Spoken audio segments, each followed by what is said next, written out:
He continues to post updates on his GME positions monthly, but Wall Street Bets takes no notice. Oh well, GameStop has its annual earnings in just a few months. This should be good. And on January the 13th, the earnings report drops. It was absolutely dreadful. Revenue was down 30% year on year, and the stock tanks around 40%. It was fine. GME could bounce back from this.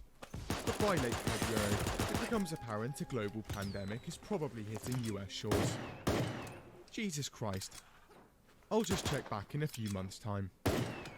A few months later, and it's November 2020. At this point, Wall Street Bets has found its own darling stock, Palantir, a US software analytics firm that was scoring government contracts like they were going out of fashion.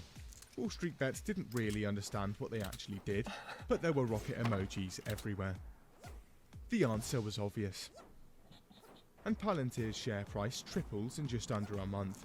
The gains were sublime. However, eventually, the stock plateaus in the high 20s and doesn't do much for a while. They check back in on deep fucking value. Wait a second.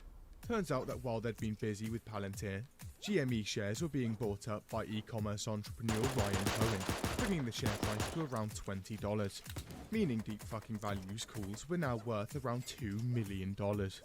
He'd actually turned a profit. Wow. People beg him to sell, to just take his winnings and leave.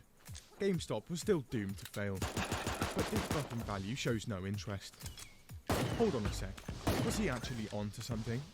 Wall Street Bets top men get to work, and after a few nights of research, they spot something. It was the short interest. It was absolutely massive. What's shorting? Well, it's essentially betting that a stock is going to go down. How does it work? Basically, someone owns GameStop shares. You think its share price is going to drop, so you borrow these shares from the owner, then sell them on, promising to repurchase these shares and deliver them back to the owner by a certain point in the future. If the stock goes down in the meantime, you can buy the shares back cheaper, closing your short position and making money on